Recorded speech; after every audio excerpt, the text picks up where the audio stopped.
Unidad 1. Los métodos estadísticos en la investigación científica. La Cámara de Comercio de la Ciudad de Córdoba, Río Cuarto y Villa María les han consultado como profesionales de ciencias económicas porque quieren conocer el comportamiento o la opinión de los empleados del sector de venta de empresas comerciales sobre el trabajo en equipo, con el fin de definir un plan de capacitación en ese sentido. En esta unidad, ustedes van a aprender cómo abordar un trabajo de este tipo siguiendo las etapas del método estadístico. Van a aprender algunos conceptos fundamentales y cómo organizar los datos en tablas y gráficos. En primer lugar, hay que tener bien claro cuál es la definición del problema y los objetivos. En el caso de las cámaras de comercio, ellos tienen como objetivo definir un plan de capacitación sobre el trabajo en equipo que esté orientado a las necesidades de los vendedores de empresas comerciales. Por lo tanto, lo que ellos quieren es indagar cuáles son esas necesidades.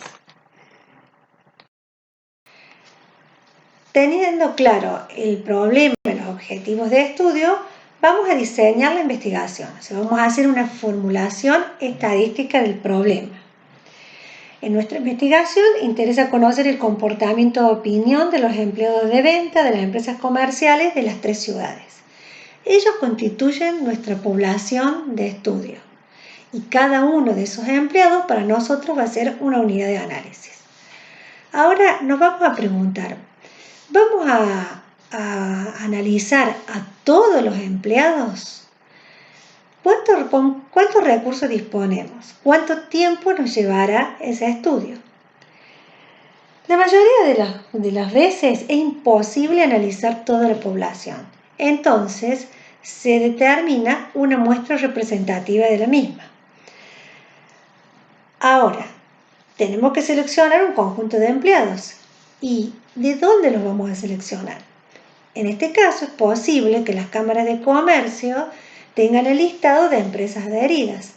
Entonces podemos consultar cuántos empleados tienen esas empresas y hacer un listado. Ese listado constituye para nosotros el marco muestral, o sea, de donde se van a seleccionar todos los elementos de la muestra. Una vez que hemos definido cuál es la muestra, vamos a tener que analizar cuáles son las variables o las características que queremos analizar. ¿Y de dónde la vamos a obtener? Es posible que nosotros podamos acceder a los legajos de las empresas y en ese caso los datos de esos empleados van a ser datos disponibles, o sea, van a ser para nosotros fuentes secundarias. Pero podemos pensar que hay datos nuevos que queremos indagar. En ese caso debemos definir cuál es el estudio que vamos a realizar. Es posible que definamos un relevamiento muestral a través de un cuestionario. Todo este diseño de investigación constituye una etapa fundamental en el análisis estadístico. Un buen diseño de investigación nos asegura a nosotros obtener resultados confiables para resolver el problema.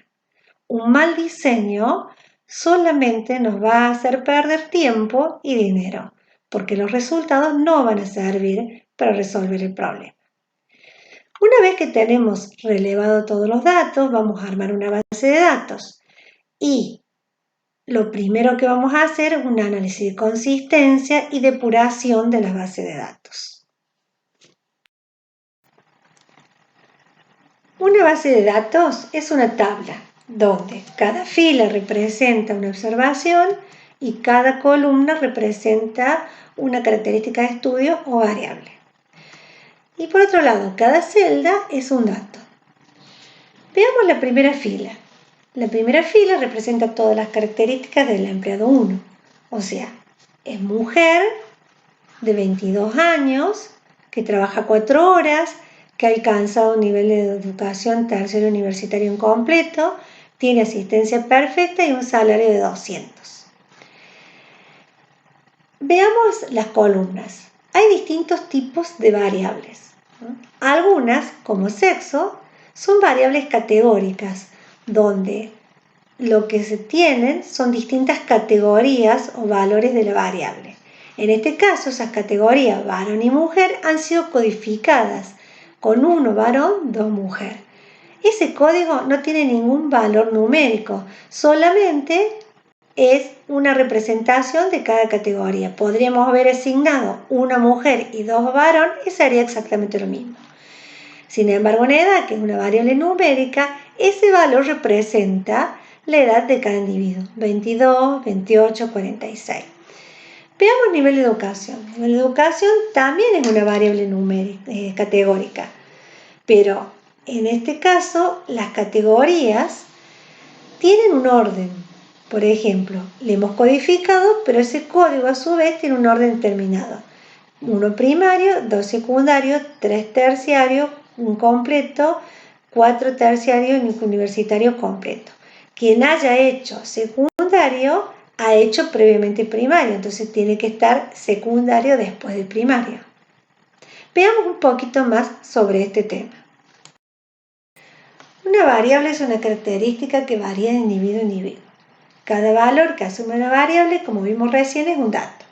Vamos a clasificar las variables en 2 grandes tipos, categóricas o cualitativas.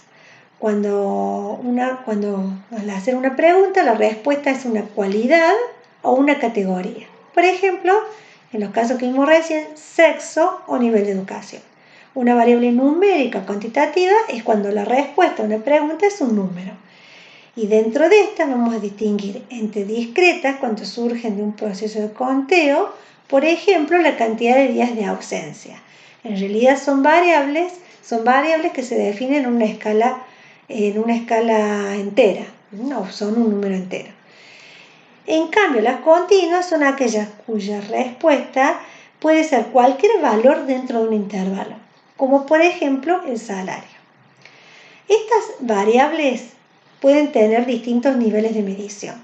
Por ejemplo, las categóricas o cualitativas pueden estar medidas en un nivel nominal u ordinal, y las numéricas o cuantitativas pueden ser de intervalos o de razón.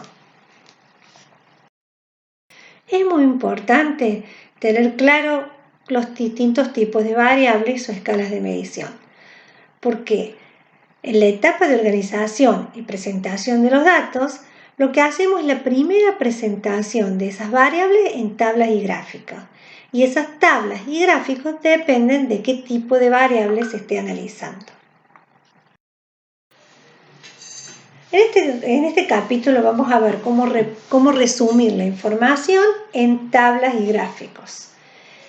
Para ello vamos a tener en cuenta el tipo de variable. Para las variables categóricas vamos a resumir la información en una tabla de frecuencia simples, absolutas y relativas. Y podemos representar esos resultados en gráficos de barras o gráficos de torta. Para una variable cuantitativa discreta, podemos agregar en la tabla de frecuencia otras frecuencias, las acumuladas, que también pueden ser absolutas y relativas.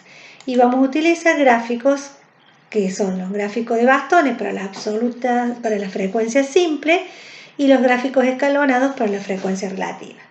Podemos utilizar también otro tipo de gráfico que se llama de tallo y hoja. El gráfico de caja y brazo lo vamos a dejar pendiente porque necesitamos algunos conceptos que vamos a ver en la unidad 2. Para la variable cuantitativa continua, vamos a utilizar una distribución que le llamamos distribución por intervalos, porque la tabla la vamos a armar por pequeños intervalos. De esa manera también vamos a representar las frecuencias simples y acumuladas que pueden ser absolutas y relativas. Las frecuencias simples las vamos a representar en un histograma y las frecuencias acumuladas las vamos a representar en una ojiva. Las distintas representaciones de las distribuciones de frecuencia nos permiten a nosotros distinguir distintas formas de las distribuciones. Por ejemplo, las distribuciones que tienen un valor central y hacia ambos lados, si yo partiera hasta el medio, se distribuyen de la misma manera, se denomina distribuciones simétricas. Sin embargo, hay otro conjunto de datos donde tenemos más información, o sea, más observaciones para los primeros valores de la variable y pocos al final. estas distribuciones se llaman asimétricas derechas o positivas. Y en caso contrario podemos tener situaciones donde tenemos una variable donde tiene pocas observaciones para los valores más chicos de esa variable y muchas observaciones al final. Esto es, digamos, muy importante para la estadística porque los métodos estadísticos distinguen o tienen en cuenta si las distribuciones son simétricas o asimétricas. Podemos también trabajar con dos variables conjuntamente. Podemos analizar, o sea, digamos, representar o agrupar variables, dos variables categóricas o dos variables continuas. En el caso de tener dos variables categóricas, la vamos a representar a esa información o la vamos a resumir en lo que llamamos una tabla de contingencia y podemos representarlo en gráficos de barras múltiples. Para dos variables continuas no va a haber una tabla definida, pero sí podemos representar esas variables y ver cómo están relacionadas en un diagrama de dispersión. Una vez que hemos hecho una presentación de los datos en tablas y gráficos, podemos iniciar un análisis más detallado. Ese análisis puede ser descriptivo o inferencial. Pero veamos un poquito de qué se trata esto.